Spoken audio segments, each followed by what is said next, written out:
and everything like that. And to answer your question, you do need to save 3 to 6 months before you buy that house. Yeah. So why? Okay, so you've been on this road before. I remember all of the panic and, well, most of it was in my chest, but in my home when we were bringing home our first kid. And I remember just looking at this tiny little lump of a human that couldn't move and was swaddled and was laying there and was just so loud. What is it about 6 months after October that you couldn't manage with just bringing home another 10-pound glob, right? You get what I'm saying? I know I said that very not nice, but... It's a 2-bedroom townhouse, so with 2 kids already, a boy and a girl. This is another girl. I mean, they could share rooms. We could make it work, but it's just getting a little tight. Yeah, for sure. I get that. And here's the thing. It is going to be tight. John and I aren't going to sit here and tell you that it's not going to be uncomfortable. But my question to you would be, how quickly can we get out of the discomfort and do it in a way that's really financially responsible? So what's you guys' income? Right now, I'm the primary breadwinner since my husband just started a business. So I'm $110,000 a year. Now, what's going to happen when the baby comes? Have you talked about that yet? You've got maternity leave or what? Yep, I'm a teacher, so there's no maternity leave, but I will have 8 weeks for my C-section, and I'll be right back in there. Ooh, that's cutting it close on a C-section. Yep. Wow. That's cutting it close. I'm just saying, I'll never sing that song again. But this backs up what I'm saying even more, because the truth is, I've had 2, and the truth is, you don't know how you're going to feel. That's the truth. Right. And that backs up what John and I are saying even more, to say, okay, let's cool out.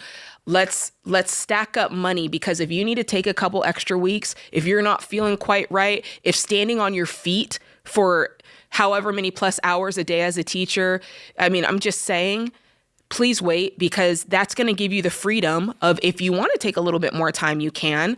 So yeah, I would do that. Let's go back to what we talked about before, which is how long can it take us to stack up the 3 to 6 months so that we can then start purchasing the new house. With $110,000, what do you see your husband's income doing between now and then? It kind of fluctuates right now. Like I said, he just started a business, so we're hoping he got it up and running in November. So we're hoping that starts turning a profit. But it's a used car dealership, so it's just like inventory and things like that. So hopefully that will change. What's his business plan say? Like, what's his business plan say? What should he be making by, I don't know, say January? Yeah, he's hoping to have about $6,000 to $10,000 a month. Okay. How realistic is this hope? Because I hope I get $1 million on the way home, but probably not, right? How realistic is this hope? He's getting close for starting in November. He's getting close to breaking even now. So as long as inventory can stay consistent, then it is very reasonable. He's making about 3 to 4 right now a month. So and there's nothing going on globally that could possibly interrupt anything. So that's cool. Of course. Jeez Louise. Man, you guys have a lot of variables here, and there's a lot of uncertainty. And I'm not saying this because I don't want you to worry. I just want you to be smart. When I look at these variables, I don't think, there's a lot to worry about. I just go, we need to be thoughtful in how we move forward. I think you should give her a budget that you've already done and lecture her and use a bunch of spreadsheets. I think that's terrible advice. Yeah, don't do that. What is it? Does she have a bunch of debt and you're trying to convince her to pay her debt off? What's the catalyst for this, that you feel like you want to meddle in her finances? You see what I'm doing here, John? Why are you getting in her business, dude? It's a reasonably good answer. So for Christmas, my mother sent her one of your budget evaluation books, and she was really good about it. She religiously went right through it and did all the math and tried to figure out what she could do differently. And the conclusion that she came to is that her life expenses are too high, but she has no idea. Like, even listening to listening to the show, looking through the baby steps, talking about it. She doesn't have a clear picture of how to get out of it. And there's a good reason. She's a single mother with a 5-year-old. Okay. And So do you know how much debt she has? a lot less than it was. She has about $4,000 in debt right now. Well, it sounds like she's crushing. Yeah. Why isn't she calling in? I'm still trying to get back to you. Like, what's it to you? Are you thinking about proposing? Are you tell me where you're hung up in this? So I am 26. I have like $2,000 in debt right now, excluding my mortgage. My house is almost paid off. And the only reason that she's so far ahead was because she totaled her car a little while ago, and the gap insurance paid off her car, which she was upside down in. So she got a lucky windfall, which is good. But since then, she hasn't made any forward progress at all. Has she asked for your help, brother? She has. Okay. Also, How did she ask for it? Well, first she was in tears, not knowing what to do. And I was doing my best to, be patient and wait for her to be in a position to be receptive. And then I explained to her what I did and how it worked for me and why. But each time we talk about it, she always comes back to, but you make so much more money than I do. what do you make? So this is so much easier for you. I make about $120,000 a year. And what does she make?